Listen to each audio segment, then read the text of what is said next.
సీతాఫలం అందరికీ తెలుసు, రామఫలం కొందరికి తెలుసు. మరి లక్ష్మణ ఫలం ఎంతమందికి తెలుసు?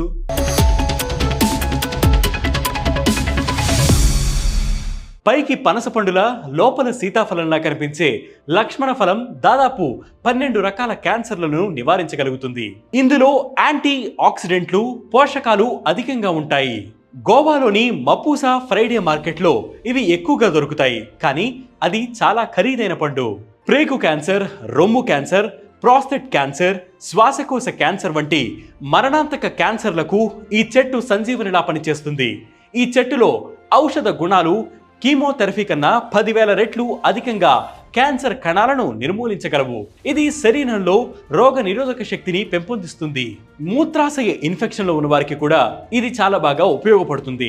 ఈ ఫలం చెడు కొలెస్ట్రాల్ ని తగ్గించి మంచి కొలెస్ట్రాల్ స్థాయిలను పెంచుతుంది. లక్ష్మణ ఫలంలోని రైబోఫ్లేమిన్ రక్తహీనత సమస్య ఉన్న వారికి సహాయపడుతుంది.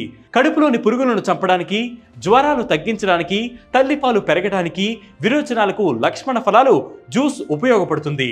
అమెరికాలో లక్ష్మణ ఫలాల గుజ్జును ఐస్ క్రీంలు, పానీయాలు, స్వీట్లలో వాడతారు.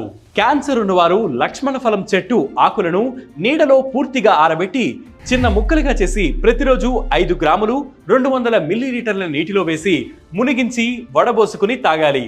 దీనిని ఎప్పటికప్పుడు తయారు చేసుకోవాలి. రోజుకు కనీసం 2 లేక 3 సార్లు తాగాలి. సో మీకు ఎక్కడైనా లక్ష్మణ ఫలం కనిపిస్తే తినడానికి ప్రయత్నం చేయండి. ఇలాంటి హెల్త్ వీడియోస్ మరియు హెల్త్ టిప్స్ కోసం వెంటనే వేటి న్యూస్ తెలుగు యూట్యూబ్ ఛానల్ని సబ్స్క్రైబ్ చేయండి. దాంతోపాటు వేటి న్యూస్ యాప్ని క్లిక్ చేయండి.